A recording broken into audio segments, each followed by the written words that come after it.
People always say, "Welcome in," like they're inviting you into something warm. So I'll say it differently. Sit down. Listen close. This story doesn't rush, but it doesn't let go either. My parents sold my 11-year-old granddaughter's antique cello, the one my own mother gave her.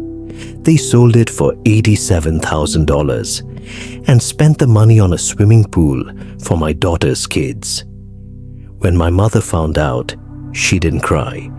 She smiled and said, "The cello was..." And that's where my parents' faces went pale. I knew something was wrong before we even reached the music room. You can smell a renovation the same way you can smell a lie. Fresh paint, sawdust, that sharp chemical bite that says someone spent money they didn't explain. Lucy climbed out of the car with her backpack, her music binder, and her rosin tin. Light load, because the important part was already inside the house, or at least it was supposed to be. Her cello lived at my parents' place, in my mother's old music room. Lived being the word I didn't understand yet. Lucy had been excited all day. Not loud excited, focused excited. She hummed under her breath, tapped rhythms on her knees, already halfway gone into that quiet world she disappears into when she plays. "Do you think great-grandma will be there today?" she asked, tightening her ponytail like she could control fate with an elastic band. "She's at her place," I said. "Not today. We'll call her later." Lucy nodded, but her eyes stayed hopeful, like maybe my mother had changed her mind overnight and come back because she missed the smell of my father's aftershave and my wife's passive-aggressive cooking. I unlocked the door. Not because I'm trusted, because I'm useful. There's a difference. The moment it opened, I heard it. Power tools. Somewhere deep in the house, and the smell. Paint. Money. Lucy's face lit up. "Are they fixing the music room?" I didn't answer. My mind was still buffering, trying to catch up to reality. Inside, the hallway runner was covered in tarp, like the house was prepped for surgery. Boxes stacked along the walls. Blue painter's tape everywhere. That polite way of saying, "Don't touch anything that isn't yours." Lucy tiptoed. Whoa! I followed her gaze out the back window and felt my stomach drop. The yard was torn open, a massive rectangle carved out of the earth, piles of dirt, rebar, forms along the edges, not subtle, not temporary. A pool. Lucy blinked. "Is that for us?" There was so much hope in her voice. I hated everyone I shared blood with in that moment. "I don't know," I said carefully. "Let's get your cello." We walked down the hall to the music room, my mother's sanctuary. Temperature controlled, humidifier humming, shelves of old sheet music, a lock on the cabinet, because she wasn't born yesterday. Lucy loved that room. She said it smelled like polish and peppermint tea. I said it smelled like someone who still believed in boundaries. I opened the door. The humidifier was running. The stand was there. The corner where the cello case always rested was empty. Not moved, not stored. Empty. Lucy didn't scream. She didn't even breathe. She walked slowly to the corner, like she was approaching something that might bite. Checked behind the chair, looked at the shelf. Then she turned to me. Did great-grandma change her mind? Her voice was small, careful, like asking the question itself might get her in trouble. "No," I said. "Then where is it?" No anger. That would have been easier. Her fingers brushed the edge of the stand, expecting wood, something solid. When there was nothing, she pulled her hand back fast, like it burned. Her eyes went glassy. She didn't cry, just nodded once, too hard. I didn't answer, because I already knew where this was going. I left her in the music room. I didn't want her to see my face when I found out the truth. I went to the kitchen. My wife was there. Of course, holding a mug like it was proof. She'd been working all morning, phone in the other hand. My father sat at the table, scrolling on his tablet. Calm, comfortable. A man who believes the world always makes space for him. My daughter Rachel perched on a stool, sipping something green and expensive. Didn't even look up. "Where's Lucy's cello?" I asked. My wife blinked slowly. "Good morning to you too." My father sighed. "What's the problem now?" "Lucy's cello," I said. "Where is it?" Rachel snorted. "Oh, please." My wife took a sip of coffee. "Your father handled it." "Handled it. That word always means damage." "How?" I asked. My father finally looked up. "We sold it." The house went quiet, like it wanted to hear what happened next. "You sold it," I said. "It was valuable," he replied. "Just sitting there. Your mother wasn't even using it." "It wasn't hers," I said. "It was Lucy's." Rachel laughed. "She's 11. My wife set her mug down gently. "Don't start. Don't start," I repeated. "You sold my granddaughter's cello." "It was a family asset," my father said. "No," I said. "It was set aside for Lucy. My mother made that clear." Rachel rolled her eyes. "And my kids are what? Chopped liver?" My wife gestured toward the backyard. "We're doing something nice for the children." "The children," she said again. "And Lucy doesn't count?" I asked. My father rubbed his forehead. "She'll be fine with the student cello. You can rent one. Plenty of kids do." "Lucy will be fine. That's my family's favorite lie." My hands were shaking. I pressed them flat on the counter. "Where is it?" I asked quietly. "Who did you sell it to?" My father shrugged. "A collector, paid by wire, quick sale." And that's when I realized they didn't just sell an instrument, they sold a promise. "Of course," my wife said. Her eyes sharpened. "And before you get any ideas, you are not telling your grandmother." I stared at her. "She doesn't need stress," she added. "She's settling into her facility. Professionals are taking care of her now. Let her have peace." "You mean let you have peace," I said. My father's expression hardened. "Don't make this about you."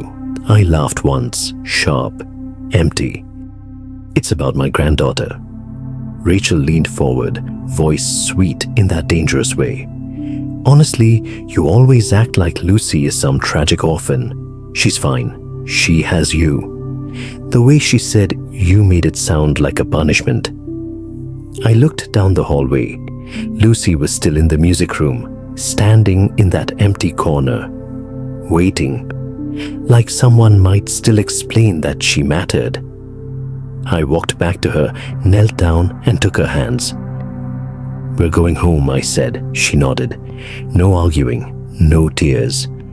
That was the worst part. She folded like she'd been trained for this. As we left, my wife called after me. "Do not call your grandmother. Do you hear me?" I didn't answer. I did hear her. I just didn't care anymore. That's when I knew I was going to tell my mother everything. That night, Lucy practiced on the battered student cello her teacher kept for emergencies. It sounded like a cardboard box with strings. Lucy didn't complain. She adjusted her posture, focused, tried again. Every wrong note made her blink hard, like she was holding something back. I stood in the doorway, pretending this was normal, like my granddaughter hadn't just been robbed. She finally stopped and set the bow down. "I can still practice," she said carefully. "It's just harder." "I know," I said. She stared at her hands. Maybe great-grandma didn't mean for it to be mine yet. Something inside me went very still. Lucy had spent weeks in that music room with my mother, learning in a way I never could teach her. Not because I didn't love her. Because love doesn't come with talent. My mother had it. Lucy had it too. It skipped me, like the universe decided not to put every gift in the same generation. My mother would sit beside Lucy and fix her grip with 2 fingers and a look. She'd say things like, "Your left hand is talking too loudly." Lucy would giggle, then fix it anyway. That's how you praise a child. Specific, honest, better. Lucy felt seen with her in a house where she usually had to shrink. In my parents' home, Ben and Olivia could shout, spill juice, run through the halls like royalty, and it was adorable. They're so spirited, and everyone said. Rachel and her husband had moved in temporary long enough to grow roots. Lucy was expected to be quiet, polite, grateful. If Lucy laughed too loudly, my wife would smile and say, inside voice, "Sweetheart." If Ben yelled, my father laughed. "He's got lungs on him." If Olivia demanded attention, Rachel scooped her up like a celebrity. If Lucy needed anything at all, it was an inconvenience. Lucy learned to take up less space the way other kids learn math. My mother noticed. She didn't always intervene. Family politics are landmines. So she did something quieter. She carved out a place where Lucy didn't have to apologize for existing. That place was the music room. It made practical sense too. My apartment was small. Sound traveled. Neighbors complained. And an antique cello isn't something you leave near a radiator and hope for the best. So we stored it there. Temperature controlled, locked cabinet, humidifier humming like a promise. And my mother was careful, not just emotionally careful, paperwork careful. She had the cello appraised, photographed, documented. She showed me the file once. "This isn't just sentimental," she said. "It's valuable.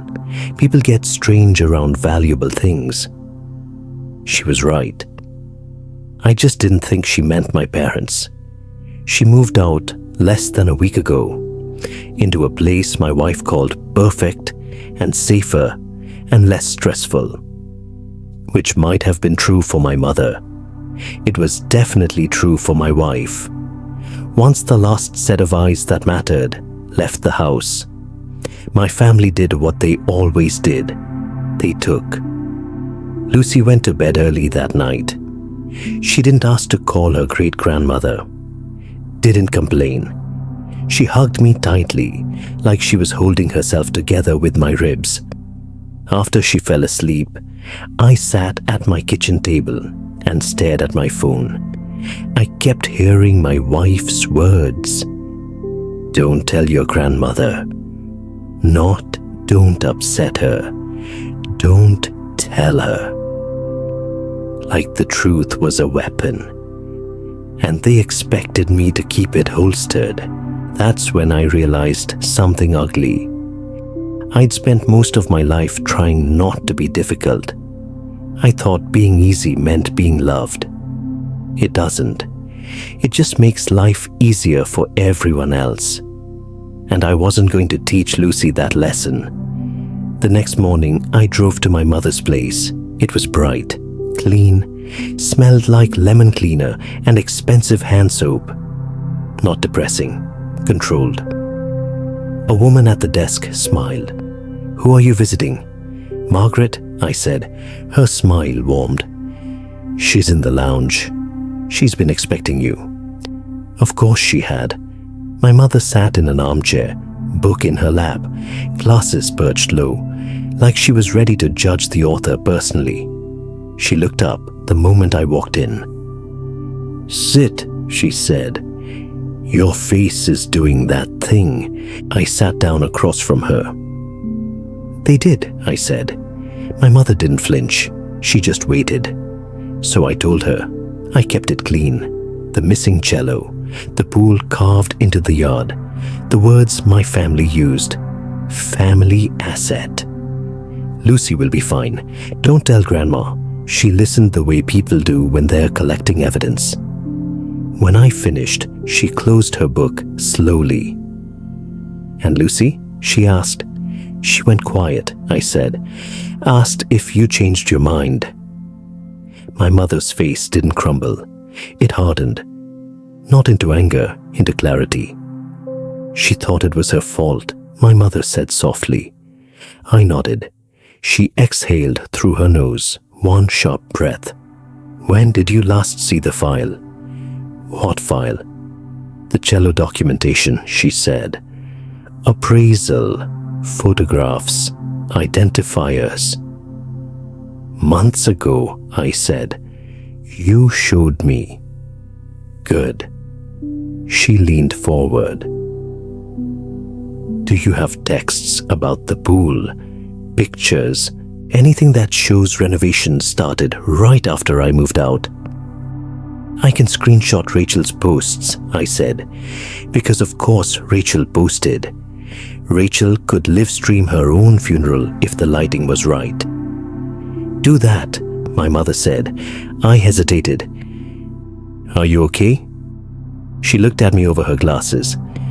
"I am not the one who should be worried." Then she picked up her phone. I didn't ask who she was calling. My family always mistook her silence for softness. It wasn't. She ended the call and set the phone down. "I will handle it," she said. "How?" I asked. She smiled, small, controlled. "Not with yelling." She reached across and squeezed my hand. Her grip was warm, solid. "Lucy is going to get her cello back." My throat tightened.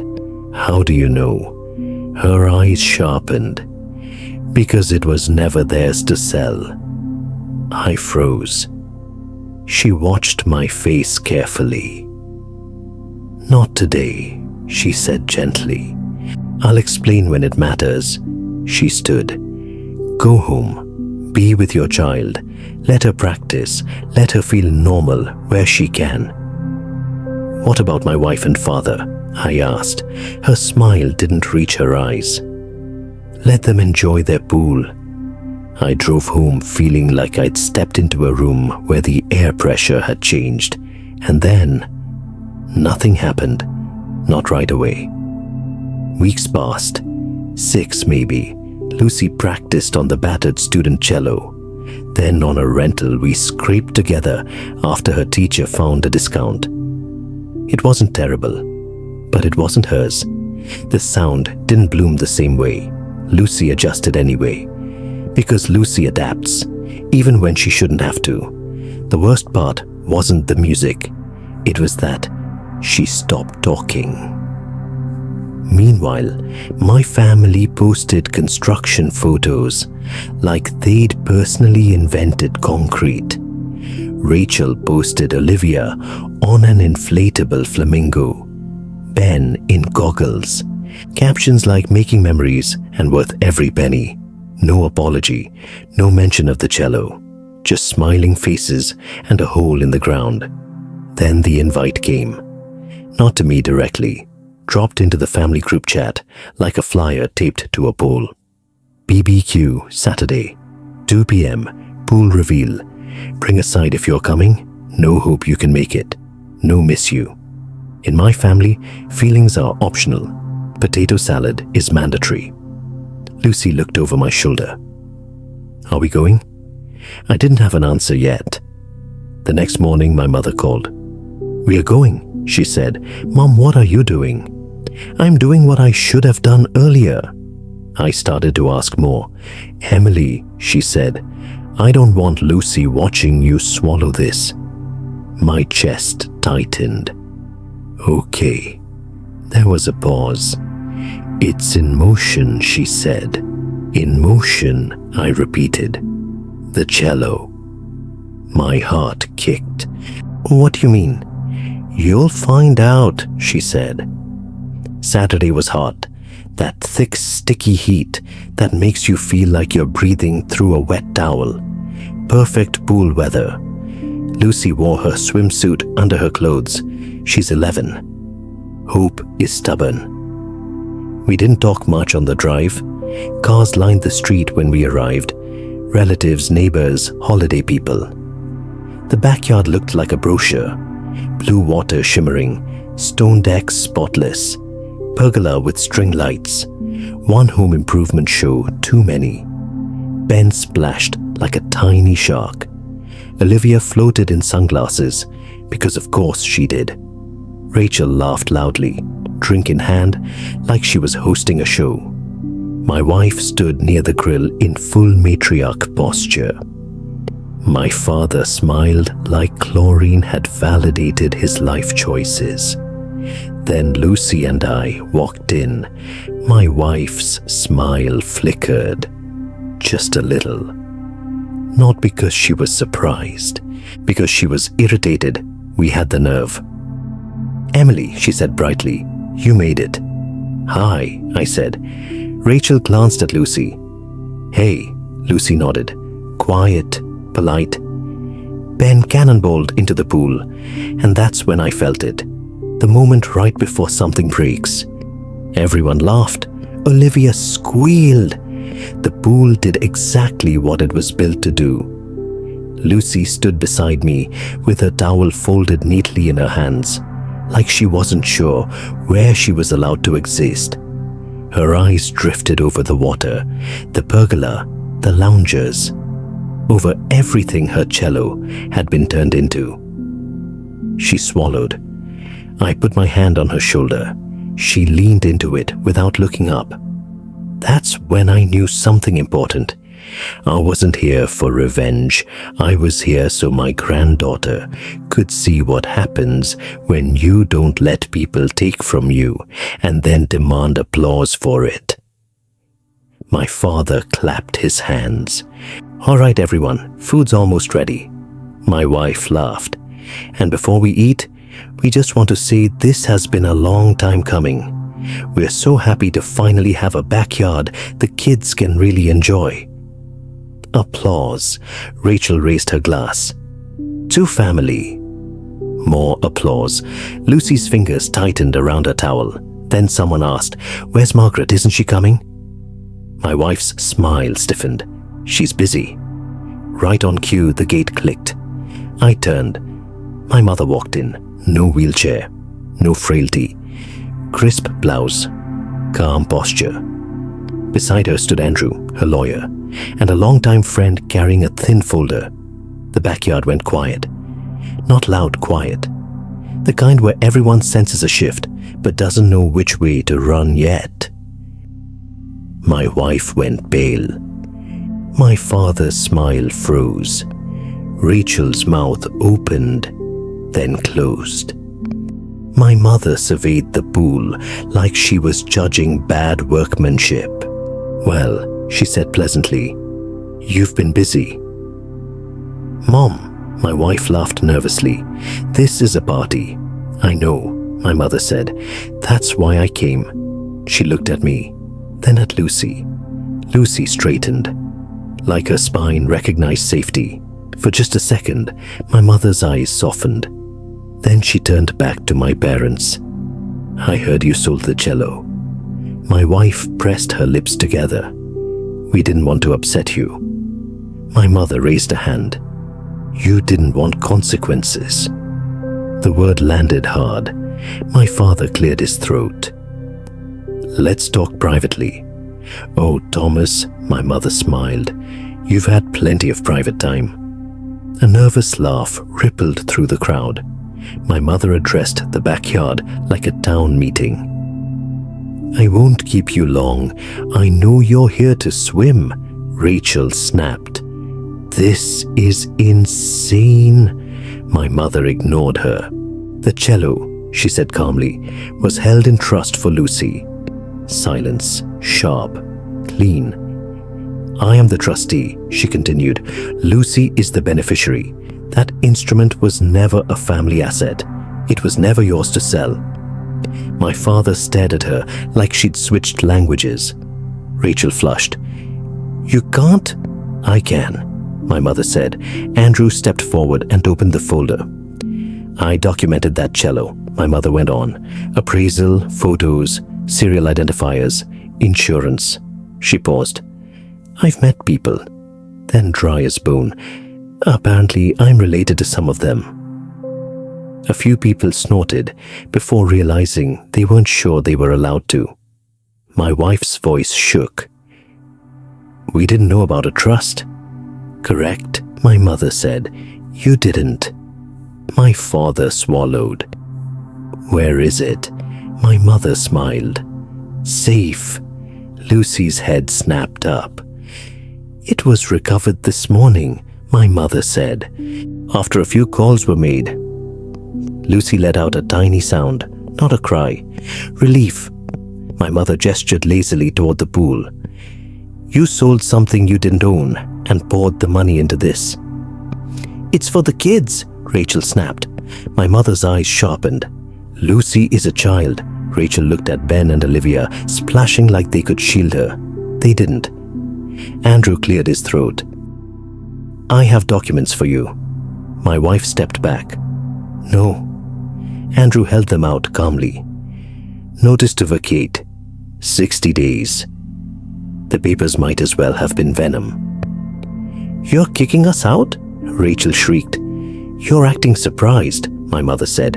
That's the confusing part. This is my home, my wife whispered. This is the house you live in, my mother corrected. Those two sentences were not the same. I felt Lucy press closer to my side. This is because of him, Rachel started, pointing at me. No, my mother cut in. This is because you sold a child's future and built a pool with it. My father cracked. We improved the property.